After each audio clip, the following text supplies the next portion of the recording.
7:29 minutos. Jesús Abad Colorado lleva 25 años retratando con su lente la violencia, pero sobre todo la resistencia en Colombia. Es uno de los más respetados reporteros gráficos del país. A lomo de mula, zigzagueando trochas, montando en una chalupa, atravesando ríos y montañas o llegando a corregimientos que ni aparecen en los mapas, Jesús Abad Colorado se ha recorrido este país.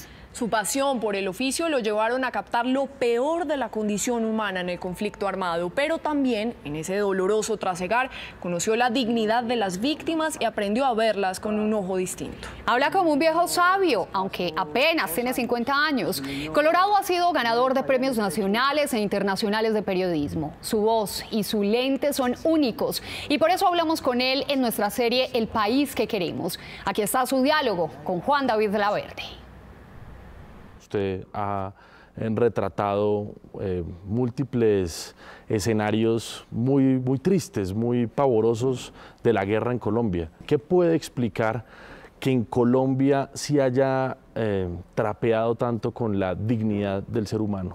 Yo creo que eso se lo debemos a la mezquindad con la que la clase política de Colombia ha tratado a su gente y especialmente a la gente de las regiones y a los campesinos, porque este es un país que todo lo ha estratificado. Este es un país clasista y es un país racista. Se nos olvida que esos que están allá en las montañas y en las veredas son los que producen el alimento, son los que conservan a veces los bosques, y esos mismos fueron los que pusieron los hijos para todos los ejércitos. Esos mismos fueron los que perdieron la tierra, fueron los que perdieron la vida, y por eso yo digo, fueron humillados y fueron ofendidos. En Colombia en los últimos 70 años han sido asesinados cerca de 600.000 colombianos. Las cifras son brutales, la sangría que ha tenido Colombia es brutal. ¿Por qué, a pesar de semejantes ríos de sangre, Colombia ha sido un país más bien anestesiado y no ha sentido los rigores de tanta violencia? Es que los que ponen los muertos, te decía, ahora son las mismas personas. Es que si los hijos de santos van al ejército, se vuelven portada de revistas, porque son muchachos que lucen muy bien. Hay hijos de otros presidentes que se vuelven negociantes, pero a la guerra jamás van a ir los hijos del poder. En este país se banalizó mucho la vida de las víctimas. Es que en este país los medios se especializaron fue en entrevistar comandantes. Comandantes del ejército, comandantes de guerrilla, después comandantes del paramilitarismo, alcaldes y gobernadores. Y mientras tanto, la gente huyendo a través de las montañas, atravesando ríos. Las víctimas desoídas. Las víctimas, atravesando ríos, cargando en sus brazos no solamente sus hijos, sino a veces un mico, un cerdo, una gallina. La guerra no tiene rostro de mujer. La guerra no tiene el rostro de esos niños y niñas que huyeron, de esos que resistieron. Y es a esos a los que yo aprendí a enfocar, a ver con mi ojo, a ver con mi corazón. Y esas fotografías mías son para decir, aquí hay un testimonio. Yo vi, yo registré o yo documenté. Yo estoy contando una historia.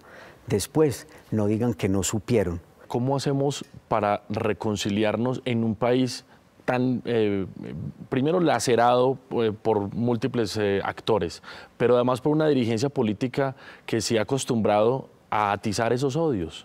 Este es un país mayoritariamente católico. Soldados, policías, guerrilleros, paramilitares y los muchachos de las bandas, todos utilizan símbolos religiosos. Pero es que este es un país que no cumple no solamente el quinto mandamiento, el de no matarás, sino que es un país en el que se roba, porque no hemos entendido que la educación es parte de la decencia y que más importante que la física y la matemática es la decencia y es la humanidad. Y cuando te planteo eso, es que no es solamente la clase política. Yo le tendría que decir a los obispos de este país, en Colombia, la misma iglesia no ha trabajado para cohesionarnos en la reconciliación, en el amor y en la paz. Estos días en la exposición fotográfica, una persona con mucha formación Entró y empezó a mirar la exposición y se quedó perplejo. Y le dijeron que yo era el fotógrafo y se acerca y me dice, dígame, ¿todo esto es en Colombia o esto es de otros países en guerra? Y le dije, no, esto es solamente de Colombia y es lo que yo apenas he visto. ¿Qué tiene que pasar en Colombia con las élites, con el poder, con los que toman las decisiones para que este país entienda no solo las cicatrices de la guerra para que no las volvamos a repetir, sino que salgamos de estos remolinos de violencia? Difícil uno con una clase, a veces, o con muchas personas de esa clase dirigente tan acomodada a ganarse la vida sentada y a robarse el presupuesto. A los que no hay que meter a la cárcel, yo los colocaría a prestar un año de servicio social en las comunidades más apartadas de Colombia, a que vayan a sembrar la tierra y entiendan lo que es producir plátano, maíz o yuca en regiones apartadas, a que entiendan lo que es tener un hijo enfermo y no tener un lugar de salud donde los puedan atender. ¿De una forma digna? Sí, de una forma digna, exactamente. Y a mí, en la casa, que fue el primer espacio en el que me educaron, y luego en la escuela o en la universidad, me enseñaron que uno como periodista tenía que mirar de frente y a los ojos, y que merecía mucha más dignidad y respeto. Las personas que estaban siendo violentadas y que sufrían en mi país, que la gente a veces que tiene el poder político o el poder de las armas o el poder económico.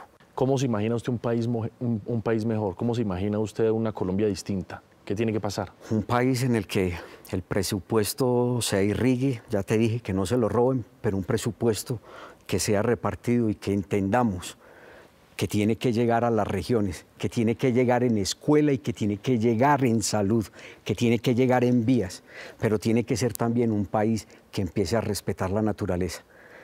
Yo creo que en Colombia la violencia no solamente la vivimos los seres humanos. En Colombia la violencia la hemos ejercido contra la naturaleza. En Colombia estamos acabando lo poco que tenemos. Y la responsabilidad no solamente del gobierno, sino de todos, debería de ser, por lo menos también, proteger un poco lo que nos queda de bosques y ríos. ¿Por qué las víctimas han sido tan ninguneadas siempre? ¿Y por qué el cuento de la memoria nunca pegó en Colombia? Aquí no conocemos de memoria, aquí no conocemos de historia y por eso la repetimos. Yo he sido testigo de la ignominia, pero también soy testigo de la vida, de la resistencia, y lo que le estoy pidiendo a este país, oiga, por favor, reconciliémonos. Claro. Entonces en este país hay muchas personas sobrevivientes que nos dan lecciones de vida y a esas personas es que yo les hago, digamos, también un homenaje. Este es un país de sobrevivientes. Gracias, Chucho. A usted, Juan David, y a Caracol.